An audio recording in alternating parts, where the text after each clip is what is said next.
बाप और बेटा रूहुल कुद्दुस के नाम पर आमीन। जिंदा खुदावंद का जिंदा कलाम बामुताबिक मुकद्दस मत्ती की अंजील उसका 17 बाब। तब्दीली सूरत।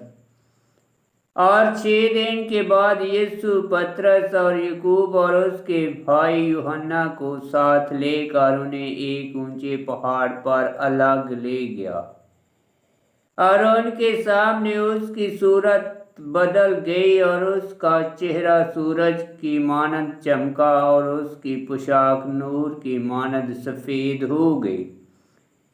और देखो, मूसा और इलियास उसके साथ बातें करते हुए उन्हें दिखाई दिए। तब पतरस ने यीशु से मुखातब होकर कहा कि ऐ खुदावंद, हमारा यहाँ रहना अच्छा है। अगर तेरी मर्जी हो तो मैं यहाँ 3 डेरे बनाऊं, एक तेरे लिए, एक मूसा के लिए और एक इलियास के लिए। वो ये कह ही रहा था कि देखो, एक नूरानी बादल ने उन पर साया कर लिया और देखो, उस बादल में से एक आवाज़ आई कि ये मेरा बेटा है अल महबूब, जिससे मैं खुश हूँ, उसकी सुनो। शागिर्द ये सुनकर मुंह के बाल गिरे और नहायत डर गए। तब यीशु ने पास आकर उन्हें छुआ और कहा कि उठो और मत डरो।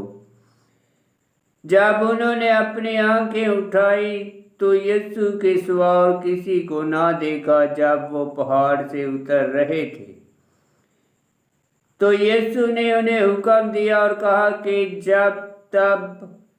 जब तक इब्ने इंसान मुर्दों में से ना जी उठे, इस रूह का जिक्र किसी से ना करना। और शागिर्दों ने उससे सवाल करके कहा कि फिर फकीहा क्यों कहते हैं कि इलियास का पहले आना जरूर है। उसने जवाब में कहा कि इलियास अलबत्ता आएगा और सब कुछ बहाल करेगा, मगर मैं तुमसे कहता हूँ कि इलियास तो आ चुका, लेकिन उन्होंने उसे नहीं पहचाना, बल्कि जो चाहा उसके साथ किया। इसी तरह इब्ने इंसान भी उनके हाथ से दुख उठाएगा। तब शागिर्द समझे कि उसने उनसे यूहन्ना अस्तबागी की बाबत कहा है। असीब ज़दा मसरूफ। और जब वो हजूम के पास पहुंचे तो एक आदमी उसके पास आया और उसके आगे घुटने टेक कर और बहुत दुख टेक कर कहा कि ऐ खुदावंद, मेरे बेटे पर रहम करके उसे मिर्गी आती है और वो बहुत दुख उठाता है, क्योंकि वो अक्सर आग में गिर पड़ता है और अक्सर पानी में, और मैं उसे तेरे शागिर्दों के पास लाया था मगर वो उसे शिफा ना दे सके। यीशु ने जवाब में कहा, ऐ बेइत्तेकाद और गुमराह पुश्त, मैं कब तक तुम्हारे साथ रहूँगा, कब तक तुम्हारी बर्दाश्त करूँगा, उसे यहाँ मेरे पास लाओ। तब यीशु ने उसे धमकाया और बदरूह उससे निकल गई और उस लड़के ने उसी घड़ी शिफा पाई। तब शागिर्दों ने अलहदगी में यीशु के पास आकर कहा, हम उसे क्यों निकाल ना सके। यीशु ने उनसे कहा, अपनी कामतकादी के सबब, क्योंकि मैं तुमसे सच कहता हूँ कि अगर तुम में राई के दाने के बराबर भी एतकाद होगा तो तुम इस पहाड़ से कहोगे कि यहाँ से वहाँ चला जा, तो वो चला जाएगा, और कोई बात तुम्हारे लिए नामुमकिन ना होगी। मगर ये जिन्स दुआ और रोज़े के बगैर नहीं निकलती। अज़ियत की दूसरी पेशनगोही।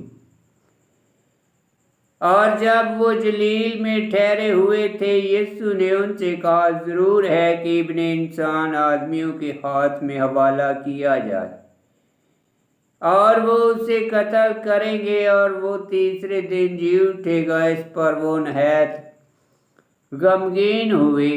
हैकल का चंदा। जब वो कुफरनहूम में आए तो 2 दिरहम लेने वालों ने पतरस के पास आकर उससे कहा कि क्या तुम्हारा उस्ताद 2 दिरहम नहीं देता? उसने कहा, देता है। और जब वो घर आया तो यीशु ने पहले ही कह दिया कि ऐ शमौन, तेरा क्या ख्याल है? शहाने जहान किन से मसूल या जजिया लेते हैं, अपने बेटों से ये गैरों से? अपने बेटों से या गैरों से? जब वो बोला गैरों से तो यीशु ने उससे कहा, बस बेटे बरी हुए, लेकिन ताकि उन्हें ठोकर ना खिलाए तो जाकर झील में बंसी डाल और जो मछली पहले निकले उसे ले, और जब तू उसका मुंह खोलेगा तो उसमें 4 दिरहम पाएगा, वो लेकर मेरे और अपने लिए उन्हें दे। आमीन। खुदावंद का पाक कलाम का पढ़ा और सुना जाना बाइस बरकत हो। खुदावंद तेरा शुक्र हो। आमीन।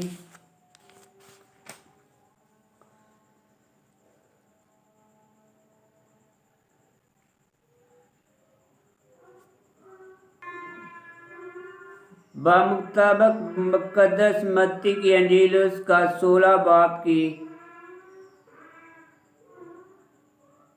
18 आयत में लिखा है,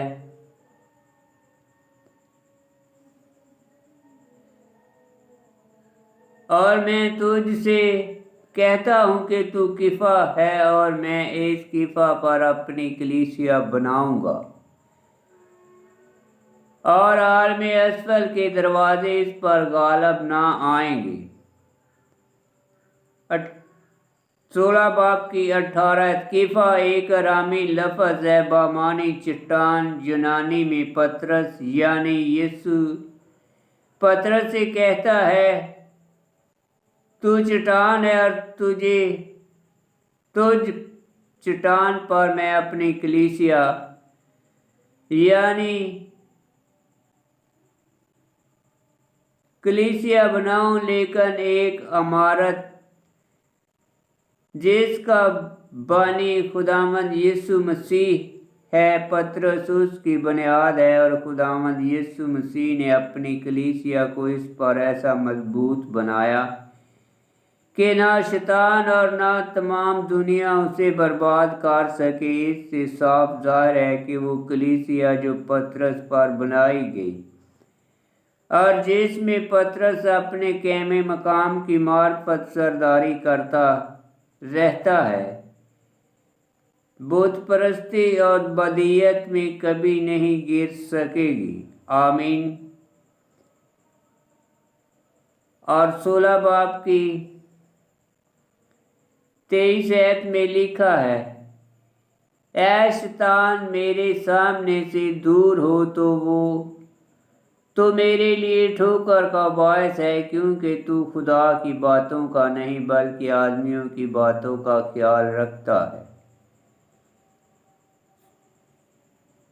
16 बाब की 23 आयत। शैतान यानी मुखालफ, ये सख्त बात पतरस को जो प्यार से मगर नदानी से मसीह को सलीब का दुख उठाने से रोकना चाहता था, इसलिए कही गई ताकि सबको मालूम हो जाए कि खुदा और अंजील के लिए दुख और सलीब उठाना सारी दुनियावी खुशी और बुजुर्गी से बेहतर है। और बाब 17 की 10 आयत में लिखा है, और शागिर्दों ने उससे सवाल करके कहा कि फिर फकीहा क्यों कहते हैं कि इलियास का पहले आना जरूर है। 17 बाब की 10 आयत मलाकी नबी की किताब उसका 3 बाब की 24 आयत में लिखा है। आमीन।